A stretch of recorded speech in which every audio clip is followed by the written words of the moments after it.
رب زدني علما.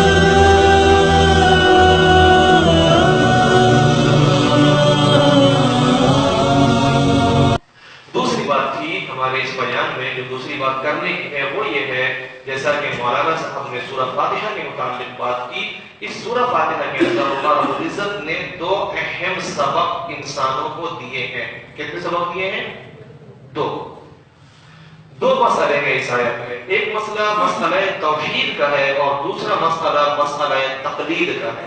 توحید مطلب کہ اللہ اپنی ذات میں اور اللہ اپنی صفات میں اکیلا ہے. اللہ کا کوئی بھی شریک نہیں ہے، نہ اللہ کی ذات میں اس کا کوئی شریک ہے، نہ اللہ کی صفات میں اس کا کوئی شریک ہے. خود کہا گیا ایاک نعبد و ایاک نستعین، کہ اے اللہ ہم آپ ہی کی عبادت کرتے ہیں، کسی اور کی نہیں، اور آپ ہی سے مانگتے ہیں، کسی اور سے نہیں. تو یہ توحید کا مسئلہ ہمیں بتایا گیا. سب سے پہلی صورت میں کیا ہمیں تعلیم دی ہے کہ جب کبھی پوجنا ہو، جب کبھی عبادت کرنا ہو، جب کبھی ماتھا ٹیکنا ہو تو اس کے سامنے صرف ایک اللہ کے سامنے، اور جب کبھی کچھ بھی مانگنا ہو، کتنا پیارے آقا حضور نبی کریم صلی اللہ علیہ وسلم نے فرمایا اگر جوتے کا دسواں ٹوٹ جائے تو بھی خدا سے مانگو، تو بھی خدا سے مانگو. یہ تعلیم تھی.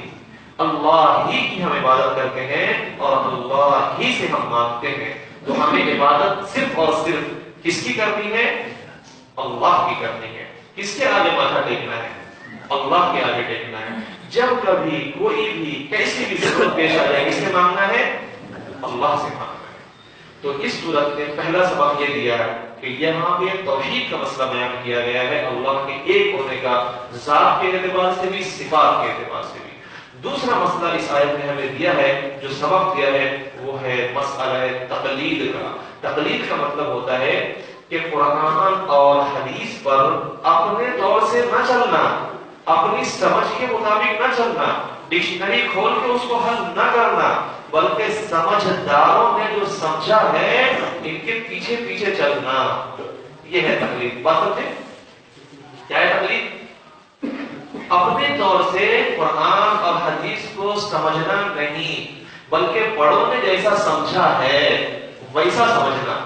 کیا دلیل ہے اس بات کی؟ اللہ رب العزت نے قرآن کریم میں بیان فرمایا یا ایھا الذین آمنوا اطیعوا اللہ واطیعوا الرسول واولی الامر منکم. تین طرح کا ذکر آیا، اللہ کو فالو کرنا، اللہ کے رسول کو فالو کرنا، اور اولو الامر کو فالو کرنا. دوسری جگہ اللہ رب العزت نے قرآن کریم میں ارشاد فرمایا وَاتَّبِعْ سَبِيلَ مَنْ أَنَابَ إِلَيَّ. جو بندہ میری طرف متوجہ ہوتا ہے، جو مجھ سے ڈرتا ہے، اس کے راستے پہ چلو، اس کے پیچھے پیچھے چلو.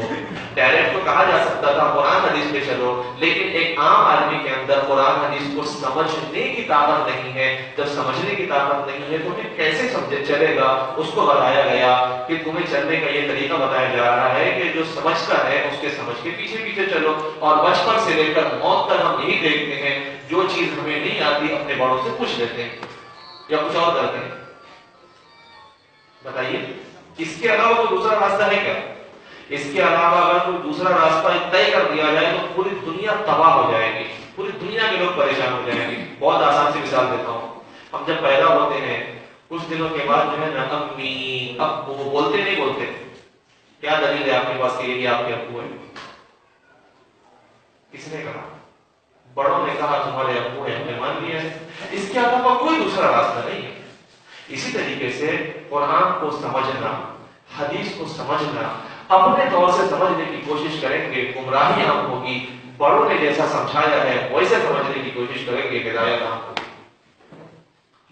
یہی وجہ ہے کہ صحابہ کرام کو جب کبھی کچھ سمجھنا رہتا تھا تو آپ غور کریں صحابہ کی زبان کیا ہے بھائی؟ کون سی زبان تھی؟ قرآن اور حدیث کی زبان میں ہے. خود سے ڈائریکٹ سمجھ سکتے تھے لیکن نہیں.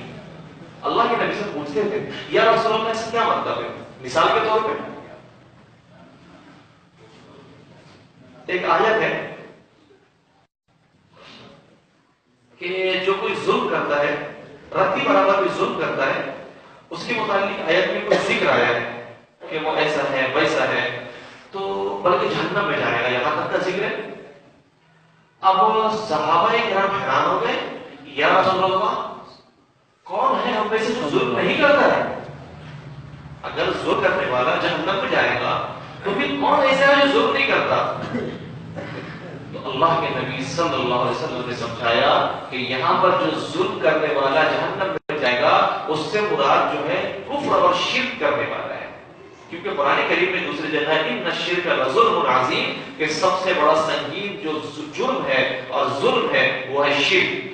سمجھے آپ؟ ورنہ بھی دیکھیے حدیث تو عربی تو انہیں آتی تھی، عربی کے سمجھ کے مطابق کیا سمجھ لیتے کہ کوئی بھی ظلم ہو اس کے کرنے والا آدمی جہنم میں چلا جائے گا، لیکن اللہ کے نبی نے اس کو سمجھایا ہے، اللہ کے نبی نے اسے سمجھایا ہے. میں لاجیکلی بات کروں آپ کے سامنے، ہمارے سامنے کتابیں رکھی ہیں، ہر فن کی کتاب مارکیٹ میں مل جاتی ہے، کھانا بنانے کی کتاب مل جاتی ہے. کیا آپ کھانا بنانے والی کتاب کھولیں گے اور کھول کر کے کھانا بنانا شروع کر دیں گے؟ صحیح کھانا بنے گا کیا؟ جب تک کہ ایک ماسٹر آپ نہیں رکھیں گے، جب تک اپنا نہیں کریں گے، جب تک اس سے نہیں پوچھیں گے کھانا صحیح نہیں بن سکتا ہے. ہم نے خود بنانے کی بھی کوشش کیا تھا، فون کر کے پوچھا اور پوچھ کر کے بنانا شروع کیا، کھانا بگڑ گیا. لیکن وہیں پر ہم نے ایک آدمی کو رکھا کیا ذرا تم رہو میں بناتا ہوں تم دیکھتے رہو، جب جا کے بنے تو نہیں بگڑا. اسی لیے اللہ رب العزت نے آسمانوں سے صرف کتاب نہیں بھیجا بلکہ رجال بھیجا، اپنے بندوں کو بھیجا، نبی اور رسولوں کو بھیجا. خود حضور پاک صلی اللہ علیہ وسلم کے سامنے ایک عورت کسی مسئلے پوچھنے کے لیے آئی، اللہ کے نبی نے فرمایا کہ بعد میں آگے پوچھ لینا. صحابیہ نے پوچھا یا رسول اللہ آپ فرما رہے ہیں بعد میں آگے پوچھ لینا، اگر میں آؤں اور آپ نہ ملیں تو میں کیا کروں گا؟ صحابیہ تھی، مکہ مدینہ کی تھی، عربی آتی تھی، اللہ کے نبی کہہ سکتے تھے قرآن حدیث میں دیکھ لینا، لیکن فرمایا ابو بکر سے پوچھنا. کیوں؟ اس لیے کہ الفاظ جو ہے نا، الفاظ ہو سکتا ہے اس سے تم سمجھو کچھ اور شریعت کی مراد ہو کچھ. الفاظ ہو کچھ تم سمجھو کچھ. میں ایک جامع شکیب میں نماز پڑھا، جامع شکیب میں نماز پڑھا، اس میں دیوار پہ لکھا ہوا ہے اے سی نماز کے وقت ہی چلے گا، اے سی نماز کے وقت ہی چلے گا. اب میں دیکھ رہا ہوں یار ٹرسٹی نے تو بورڈ لگایا ہوا ہے، نماز ہو کے اے سی تو چلا ہی نہیں. بھائی اے سی نماز کے ٹائم چلے گا تو یہ ٹرسٹی لوگ جھوٹے ہیں یہ سچے ہیں؟ سچے ہیں. لیکن اگر میں صرف الفاظ پہ بھروسہ کر لوں اندھا بن کر کے، بہرا بن کر کے، تو میں شور مچاتا پھروں گا جامع شکیب کے ٹرسٹی لوگ بڑے جھوٹے ہیں، اعلان تو لگا کے رکھے ہیں اے سی چلاؤں گا چندہ بٹورنے کے لیے، اور کم وقت لوگ چندہ کر کم وقت لوگ اے سی نہیں چلاتے ہیں. میں یہ اگر اعلان کرتا پھروں تو میرا یہ اعلان کرنا بے وقوفی کی دلیل ہوگی یا سمجھداری کی دلیل؟ کیوں؟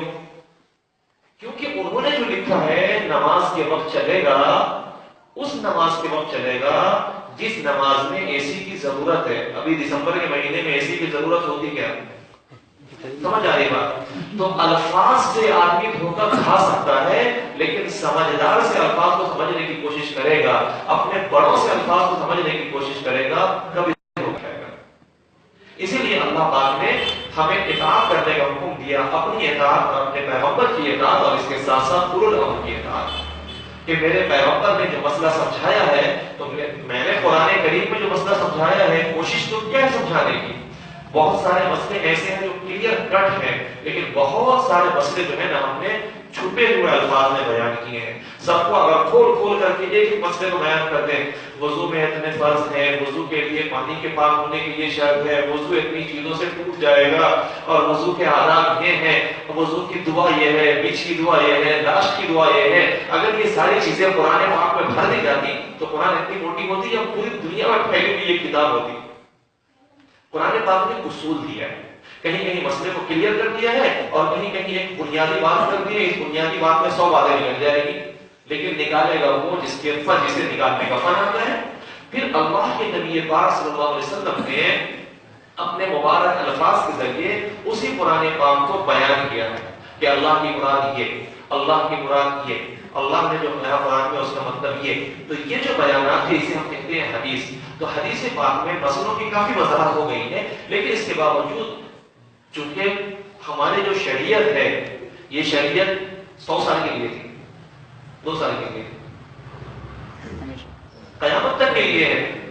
تو کیا قیامت تک مسئلے پیش آتے رہیں گے نئے نئے، یا جو پرانے مسئلے تھے وہی آگے پیش آئیں گے؟